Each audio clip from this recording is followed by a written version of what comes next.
For as long as humans have been walking on the Earth, we've wondered about the moon.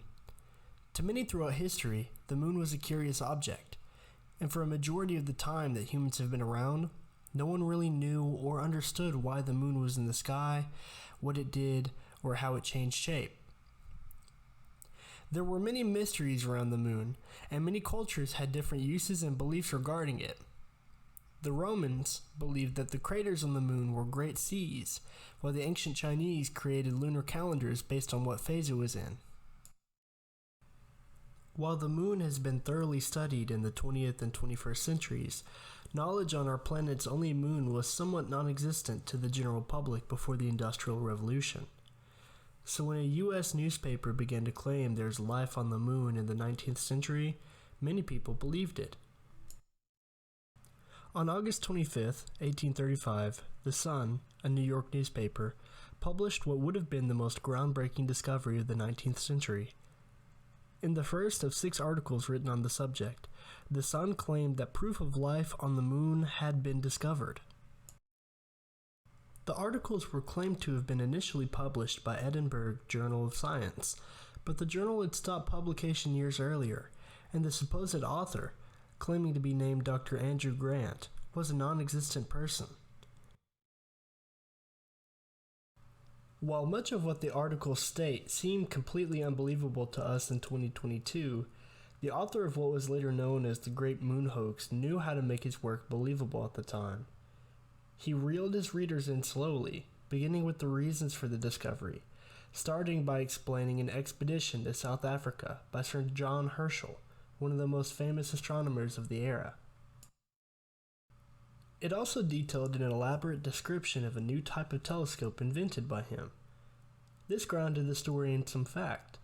Herschel had gone to South Africa, taking with him a large reflecting telescope he had built. While Herschel had been in the Cape of Good Hope with a new telescope, the rest of the story was completely fictional. While the first issue only described the setting for the discoveries, the end of the second issue began to describe something that was nothing short of spectacular. The forests and the plants of the moon were described with a few birds and mammals, including a unicorn-like creature. By the time that the second issue came out, newspapers around the world were reprinting the story straight from the beginning.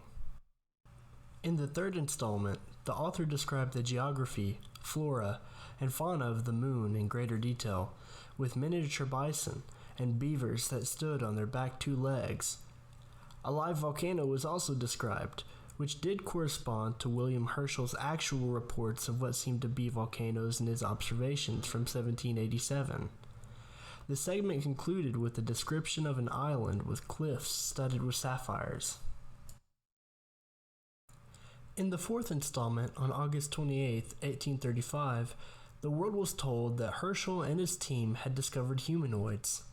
Quote, "We could then perceive that they possessed wings of great expansion, and were similar in structure of that of a bat, being a semi-transparent membrane expanded in divisions by means of straight radii. But what astonished us very much was the circumstance of this membrane being continued from the shoulders to the legs, united all the way down, though gradually decreasing in width." End quote. 2 more exciting installments followed, the last ending with an unfortunate accident in which the powerful lens of the telescope caused a fire, disrupting the research.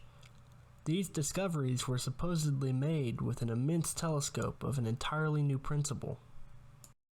The author of the narrative was ostensibly Dr. Andrew Grant, the traveling companion of Sir John Herschel, one of the most famous astronomers of the era. The only problem with this narrative was that Dr. Andrew Grant didn't exist at all. Grant was entirely fictitious. Eventually, the authors announced that the observations had been terminated by the destruction of the telescope, by means of the sun causing the lens to act as a burning glass, setting fire to the observatory. The claims of life on the moon were extraordinary for many hearing the news for the first time, but did everyone believe it? According to legend, The sun's circulation increased dramatically because of the hoax, and remained permanently greater than before, thereby establishing the sun as a successful paper. It was not discovered to be a hoax for several weeks after its publication, and even then, the newspaper did not issue a retraction immediately. Some papers reprinted the story with editorials or disclaimers. It took several weeks for the cries of hoax to begin to catch up with the news of the discovery. Even long after the initial event, the story was reprinted in the US and abroad. It, at that point, had become one of the biggest journalistic hoaxes of all time. Readers were completely taken in by the story, however, and failed to recognize it as what it was: satire. The craze over Herschel's supposed discoveries even fooled a committee of Yale University scientists who traveled to New York in search of the Edinburgh Journal articles. After Sun employees sent them back and forth between the printing and editorial offices, hoping to discourage them, the scientists returned to New Haven without realizing they had been tricked. On September 16, 1835, the Sun admitted that the articles were a hoax. People were generally amused by the whole thing, and sales of the paper didn't suffer. The Sun, perhaps boosted by the popularity of the hoax, continued operation all the way until 1950, when it merged with the New York World Telegram. Herschel himself was initially amused by the hoax, noting that his own real observations could never be that exciting. He later became annoyed, however, when he had to answer questions from people who believed the hoax was serious. Okay, so now we understand why people believed the article, but who wrote it?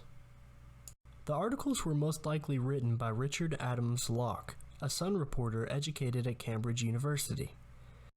Locke worked for the Sun in August of 1835. In 1840, he publicly admitted to being the author in a letter to the weekly paper New World.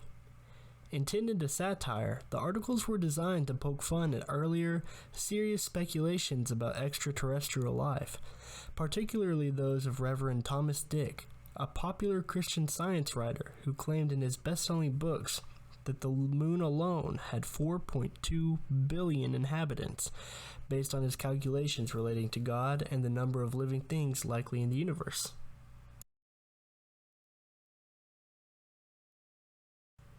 Journalistic hoaxes have been around since the creation of the medium, but none have quite matched the surprisingly large following and influence that the Great Moon hoax did. So what's the lesson here? Well, if someone tells you that there's unicorns on the moon, maybe just disregard them. My name is Matthew Brown. Thank you so much for watching and listening, and I'll see you next time.